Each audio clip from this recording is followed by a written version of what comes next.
ministers, General De Silva, distinguished members of the armed forces, excellencies, ladies and gentlemen, I am truly delighted to be invited to come and speak at the prestigious Colombo Defense Seminar in 2016.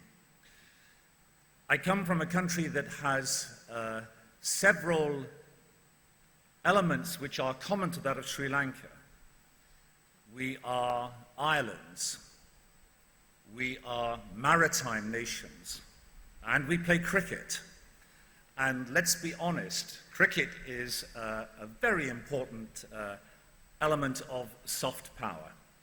In fact, in a book called Netherland by Joseph O'Neill a few years ago, written just after 9/11, Mr. O'Neill describes one of his characters, who comes, in fact, originally from South Asia, as pointing out that Joseph Nye's concept of soft power and smart power cannot be complete until the United States plays cricket. And I would argue that there is a lot of truth in this particular position, even though if you travel to the west coast of Canada, or you travel to Washington, D.C. or New York, you will see a lot of cricket being played. And let me just congratulate Sri Lanka on its recent historic victory over Australia in the Test series, a really extraordinary achievement. So my congratulations to all. My subtitle of A Spectrum of Power is The Forces of Destiny, and I have several points I would like to bring to your attention. I'm struck by this particular quotation that comes from one of the most distinguished ancient philosophers from what is now in Pakistan, Chanakya, who maybe was one of the first economists in the world. And as an economist, I'm very attracted to his observation that power is the cause of an alliance. In the acquisition of allies, one develops strength. Since there is nothing so well worth having as friends, never lose a chance to make them. And I think in the context of this particular event, soft power and its influence on global issues, we should remember this. Those who cannot remember the past are condemned to repeat it. Nations have no permanent friends or allies. They only have permanent interests. Power corrupts. Absolute power corrupts absolutely. The only thing necessary for the triumph of evil is for good men and women to do nothing. These are some of the elements of power. And let me just begin, and then I will quickly proceed to some substantive remarks. There are key questions which this seminar seeks to identify and answer. What are the elements that comprise a spectrum of power? To whom is the power accountable? How is soft and hard power being exercised in this second decade of the 21st century, arguably the Asian century, preceded by the American or the North American century, and prior to that, the European century? How can national and international actors promote cooperative solutions to the free-riding behavior that typically undermines the global commons, for example, climate change, and is often detrimental, inimical to good global economic and political governance? How do the layers of power, individual, local, national, regional, international, how do they interact in a multicultural, multi-ethnic global environment? How do we ensure that the outcomes are positive sum and not negative sum, and go beyond being zero-sum games? What is the role of soft power in strengthening international political and economic leadership? Well, to answer these questions, I have another few points that I want to bring to your attention.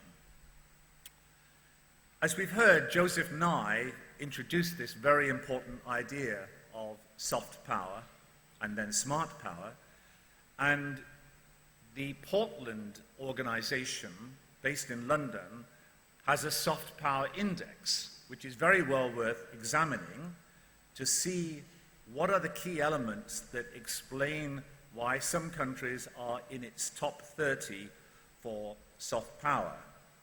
You won't be surprised to hear that among the most important considerations are the elements of the rise of networks. We've heard about non-state actors. We know about the power of large corporations. We know about the power of particular organizations that come together. And then we have the exponential importance of digital technology. This has been referred to on many occasions now, and we will see during this seminar many important questions related to the positive and the negative influence that comes from social media, information projection. The positive elements are often to be observed. Think of all the positive messages that came out of the recent Rio Olympic Games, but also think about the negative consequences of misinformation and disinformation that are used by some of the terrorist organizations referred to by General da Silva and by the Secretary for the Ministry of Defense, and also can be used by other state actors in seeking to develop a hybrid approach to influence in the world. Then we have trade, aid, and investment in education. One of the issues which is very important for Sri Lanka is the development of its people and the further reduction in poverty. And it is absolutely key that globalization must bring further reductions in poverty, and that must be accompanied by increasing the educational capabilities of the people of this wonderful country. In total, I would argue that there are a number of elements that are comprised. They comprise the forces of destiny. We have the levers of power. We have the components of power. We have the equilibrium or the balance of international economic power. We have the power of religion, and I'm delighted to be in a society where there is such high regard paid to religious tolerance and religious freedom. This, I think, is one of the most outstanding contributions that Sri Lanka makes to the modern world. Challenges to power, as we have heard, come from hard and from soft areas, more of that shortly. We must not forget the memory of power in terms of what has passed before us, because the memory of power and the history are critical to trying to avoid some of the mistakes of the past. Power and gender raises up the incredible and wonderful development of empowerment of women in our societies. And this is an ongoing contribution to power, but I think that all of us in this room, predominantly men, would recognize that women in our modern society are making enormous contributions to influence, both in terms of their charismatic achievements and in terms of their leadership. It's possible that within a few months, the first woman leader of the United States may emerge. It's a fact that the United Kingdom now has a woman prime minister. Germany has Chancellor Merkel. We have the great charismatic power of Aung San Suu Kyi in Myanmar. And even NATO is soon to introduce, in November, its first Deputy Secretary General, who will be Dr. Rose Gottemoeller, an American diplomat, the first NATO woman to be holding the post of Deputy Secretary General. We know that the period in which we live offers great opportunities, but there are great tensions that are arising from economic inequality and the competition for resources and rivalries that occur between states and non-state actors. The chairman made reference to Brexit. I ought to say just a couple of words on this subject, since yesterday the British government cabinet met for its first post-holiday discussion about what is going to happen. And the honest answer is no one knows. And that is a startling revelation, and it may well have implications for Britain's power projection in not only Europe, but in the globe. I say no one knows because although the Prime Minister says Brexit means Brexit, no one knows what that is actually going to mean in terms of Britain's relationship with the European Union, nor with our relationships with the rest of the world, including Commonwealth countries, because the World Trade Organization has particular rules that must be observed before Britain can begin to develop its new or revitalized relationships with other countries. One of the key messages I would like to leave with you is that when we think about hard power and soft power, corruption is a great source of weakening of power. In a wonderful book by Darren Acemoglu and James Robinson called Why Nations Fail, they outline the circumstances under which corruption will bring problems, and on a global basis we can see this is one of the biggest contributions to poverty and also terrorism that comes out of the nexus of poverty and corruption. Building Integrity is a NATO program that I will come back to shortly. So what is NATO's vision of economic and soft security? You will have heard that I was an advisor to the 12th NATO Secretary General, former Danish Prime Minister Anders Fogh Rasmussen, and he wanted to know from me what could be expected of contributions to be made by NATO member states in terms of their contributing to the budgets for NATO's soft and hard power projection. And that was always a difficult matter to explain to him, that what he might hope to achieve would not necessarily be that which he did achieve because of the balance of ambitions with resources. But as the effective chief economist for NATO for the period 2001 to the beginning of 2014, I was regularly involved in advising on how we should embrace NATO's soft power projection with the countries that were partner countries as well as member states across the globe. So let me turn to some specific examples. I've mentioned maritime security previously.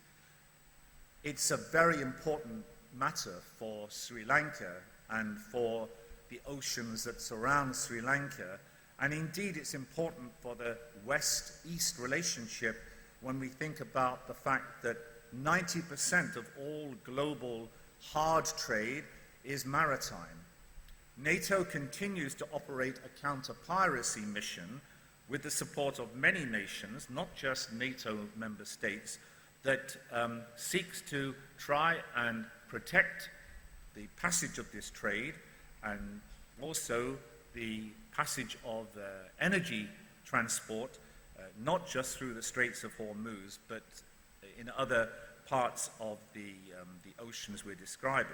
The Straits of Malacca is an important factor, as are, of course, the other key straits.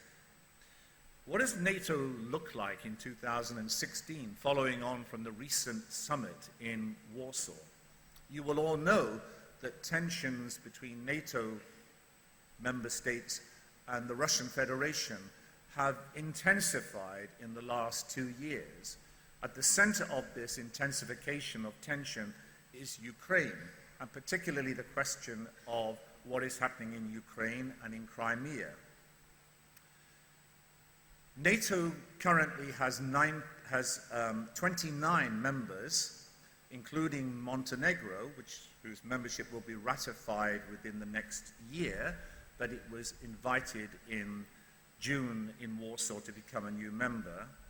But the partners are extremely interesting. NATO's partnership with Russia, which began in 2002, was launched by the then NATO Secretary General Lord Robertson with Vladimir Putin, who has been a consistent presence on the world stage since that time. At the Rome summit, Vladimir Putin said, "We are not as strong as you think we are, but we are not as strong as we think we are, but we are not as weak as you, NATO, think we are." And with that message ringing in my ears, I went to speak in the Russian Far East shortly after this to see if I could help to develop a soft power relationship at a conference looking at the integration of the Russian Far East into the Pacific Rim. I was accused in one regional parliament of being a spy, but I was protected by my hosts, so I did not have to spend longer time in the Russian Far East. The many other partnerships involve the Middle East, the Gulf states, other individual partnerships, including with Georgia, Ukraine, and the very important partnerships across the globe, which feature as partners, precise partners across the globe, features Afghanistan, Australia, Iraq, Japan, the Republic of Korea, New Zealand, Mongolia, and Pakistan. Many of these countries are represented here at the Colombo Defense Seminar 2016. And NATO also has dialogue which is increasingly important with China.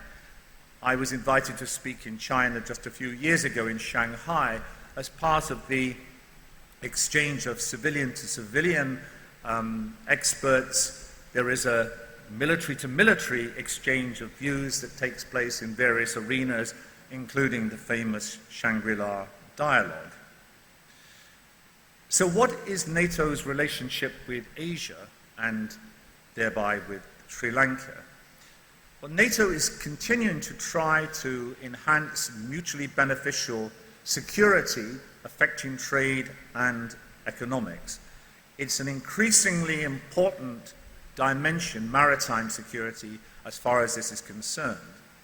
In terms of the energy balance and the future distribution and supply of liquid natural gas and hydrocarbons, oil notably, pipelines continue to hold a key in preserving the balance between political and economic cooperation and competition between NATO and its member states.